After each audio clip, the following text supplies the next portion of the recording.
আসসালামু আলাইকুম। আমি অত্যন্ত দুঃখিত।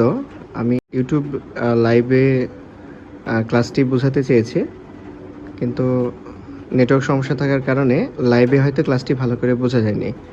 তাই আমি আবার ভিডিওতে আপনাদের সাথে এই প্যারাগ্রাফটি শেয়ার করতে চাচ্ছি। প্যারাগ্রাফটা ছিল হচ্ছে প্রবলেম রিলেটেড প্যারাগ্রাফ এবং আমি আগের ভিডিওতে দেখিয়েছি যে আসলে মোট 40 টার উপরে প্যারাগ্রাফ এই ফরম্যাটে লেখা যায়। এবং এই প্যারাগ্রাফটি কিন্তু যারা খুব ভালো মার্ক পাওয়ার জন্য প্রত্যয়ী, যারা 200 মার্কের মধ্যে ইংরেজিতে 195-98 পাওয়ার জন্য চেষ্টা করছেন তাদের জন্য না। তো যাই হোক, আমি কথা না বাড়িয়ে যাচ্ছি। আজকের প্যারাগ্রাফটা হচ্ছে নেগেটিভ প্যারাগ্রাফ আর কি। প্রবলেম রিলেটেড যে বিষয়গুলো আছে বাংলাদেশের প্রেক্ষাপটে সেই প্যারাগ্রাফগুলো এখান থেকে লেখা যায়। আমি একদম কাছে নিয়ে গিয়ে আমি আপনাদের আস্তে আস্তে বুঝিয়ে দিচ্ছি প্যারাগ্রাফের বিষয়বস্তু। দেখেন, প্রথমে নাম, নেগেটিভ প্যারাগ্রাফ। এখানে আমরা আমাদের প্যারাগ্রাফের নাম দিয়ে দেবো। আমরা যে কোনো নাম আমাদের পরীক্ষায় আসা টপিকের নাম এখানে দিয়ে দিতে পারি।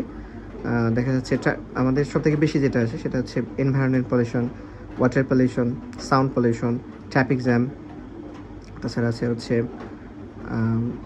কী বলা হয় এটাকে, চাইল্ড লেবার। এ ধরনের প্যারাগ্রাফগুলো আমরা নাম এখানে বসিয়ে দেব। এরপরে আছে আমরা টপিকের প্রথমে শুরু করবো there many problems in our country. যেহেতু প্রবলেম রিলেটেড প্যারাগ্রাফ থাকবে আমরা এই কথা দিয়ে শুরু করতে পারি। তারপরে এখানে গ্যাপগুলো আসলে নাম ব্যবহারের জন্য বসানো হয়েছে। তো আমি ধরেন যদি ওয়াটার পলিউশন বলি, আমি এখানে বললাম water pollution is one of them. আপনি আপনার মন মতো একটা ধরে নেন, দেখেন কথাগুলো মিলে কিনা। তারপর বলা হচ্ছে it is very common in our country. আমাদের দেশে এটা হচ্ছে খুবই সাধারণ।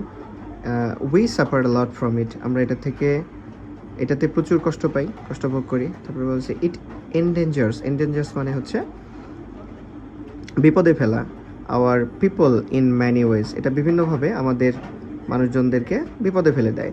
ইট affects our daily life very much মানে অনেক, আর অ্যাফেক্টস মানে হচ্ছে প্রভাব রাখা।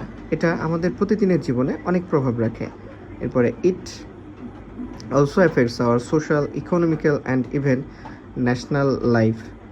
আমাদের এটা আরও আমাদের সামাজিক, সোশ্যাল মানে সামাজিক, ইকোনমিক্যাল মানে হচ্ছে অর্থনৈতিক, আর ন্যাশনাল মানে হচ্ছে জাতীয় জীবনে এটা কিন্তু প্রভাব রাখে। তারপরে ড্যাশ, আমি কিন্তু ওয়াটার পলিউশন ধরেছিলাম। আমি বলেছিলাম যে water pollution is a great threat to a country like Bangladesh. তো সমস্যা যেটাই হোক, এটা হচ্ছে একটা বড় ধরনের একটা হুমকি। থ্রেট মানে কিন্তু হুমকি, বড় ধরনের হুমকি বাংলাদেশের জন্য বা বাংলাদেশের মতো যে দেশ আছে তাদের জন্য। তারপর বলা হচ্ছে most of the people of our country are illiterate. আমাদের বেশিরভাগ মানুষ হচ্ছে অশিক্ষিত। ইলিটারেট মানে হচ্ছে অশিক্ষিত। ম্যাক্সিমাম মানে হচ্ছে বেশিরভাগ। Maximum people of our country leave under the poverty line মানে দারিদ্র্যসীমা। আমাদের দেশের বেশিরভাগ মানুষ দারিদ্র্যসীমার নিচে বসবাস করে। ইলিটারেট মানে অশিক্ষিত, আর প্রভার্টি লাইন মানে হচ্ছে দারিদ্র্যসীমা। They are the main sufferers of, ধরো ওয়াটার পলিউশন যদি বলি, যে তারা হচ্ছে পানি দূষণের মূল ভুক্তভোগী। দেখো, ইলিটারেট মানে অশিক্ষিত, পিপল আন্ডার প্রভার্টি লাইন মানে হচ্ছে দারিদ্র্যসীমার নিচের লোক মানে হচ্ছে গরিব মানুষ।